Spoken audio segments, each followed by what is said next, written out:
What's up, Lorehounds? Here at PAX East with Alan DeBerry, the technical director for Heroes of the Storm. So you guys actually just announced crazy stuff coming in the next content patch. We're going to get a new map and Sylvanas. And the big thing for me right now, we've talked about the upcoming map a little bit with Dustin, but Sylvanas is a siege hero?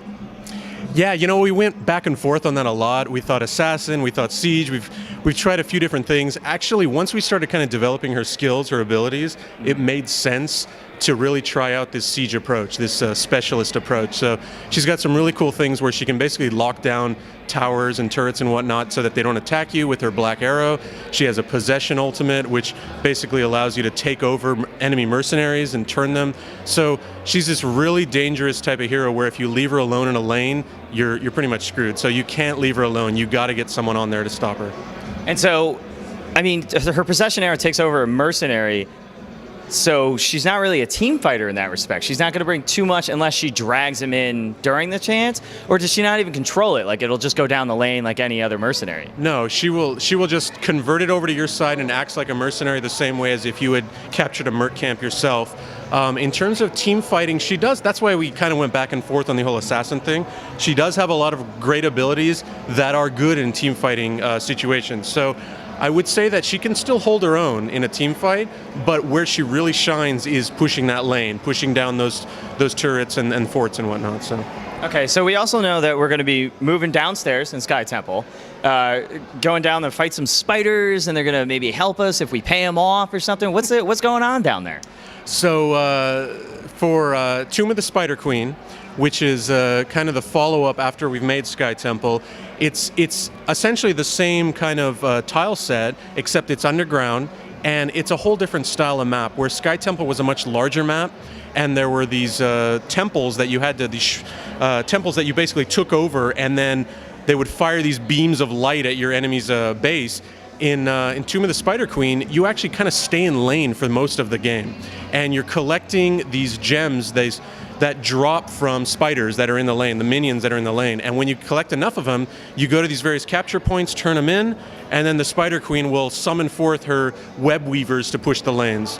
And so it's a very small map, the lanes are very close to each other, so it's very aggressive, a lot of action going on constantly, and you're constantly in lane. So it's a completely different mechanic than Sky Temple, and that's kind of the thing that we really like about our Battlegrounds, is every single one has a different element to it. It's not the exact same game. Yeah. So you have a different experience. You might try different heroes because they work better on one map versus the other. You know, you try different strategies, different talent builds as well. So it just adds a whole nother dimension to the game. So the one thing you pointed out, you might try a different hero because you're going on a different map, but we don't know the map.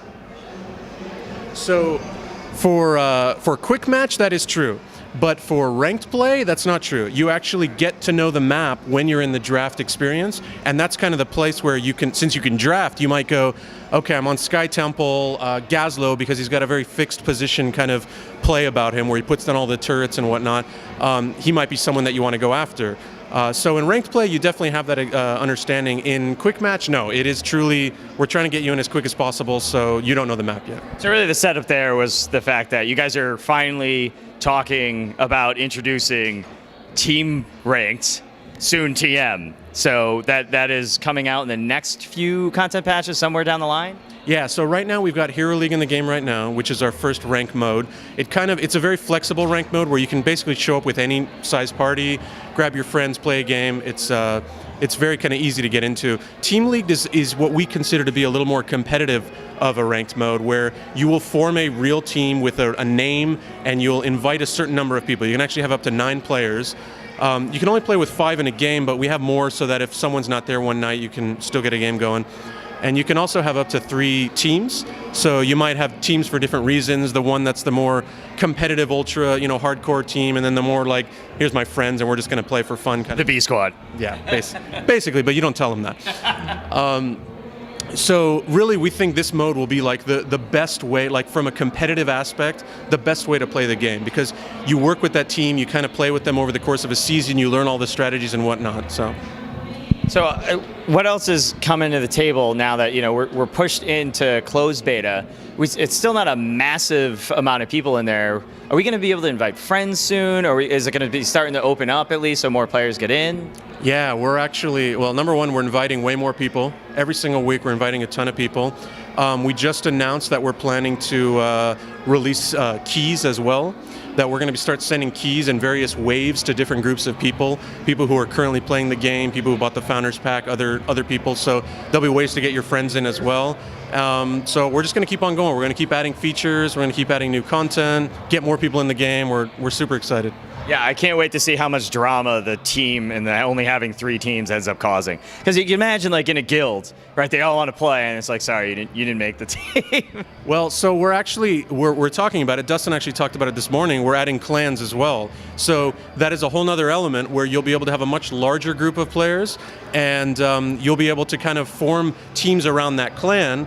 And then we're still talking about how it'll work, but you'll have various kind of rewards you'll get for playing in a clan. You'll have various ways that you can do clan battles to play against other clans. So there's a whole other aspect to that, yeah. The clan versus clan thing sounds like it could be interesting. But of course, there's also the aspect, you guys increase the levels of everything. So now like a hero can go to level 20. Previously it was only 10. But we saw that you're just getting gold rewards. Is that really expected to be replaced with the normal rewards we saw as progression? Yeah, so there's several changes we made to progression. Number one, we've added more gold just in general across the board. For your player level and for your hero levels, we've put some more gold in there. A lot of people had commented, hey, we want more gold, we want to buy more things with that gold that we can earn through playing the game, and we've done that. In addition, for the hero level, going up to 20, right now it's just gold rewards, but we've been talking about other ways that we can kind of celebrate getting to that level 20. Going from 10 to 20 is going to be a little bit more of a challenge. When you truly see like that guy who's 20, you know he's invested in that hero. So we're talking about what ways we can kind of celebrate that. So there's a lot of ideas we're talking about, and hopefully we can talk about those soon. I assume it's going to be an epic portrait or something like that. But all right, so Heroes of the Storm, we're moving on up, through closed beta. Is there any closer time frames on when we're actually going to lose that label? So right now we don't have anything to say just today, but honestly, the things that are going in right now, it's really continuing to refine the game, polish the game, and we're driving towards that date when we can go open beta and launch. And I'm sure the second we have anything to tell you guys, we will let you know, but we're eager to get it out to more people. So you have to tell us first, though.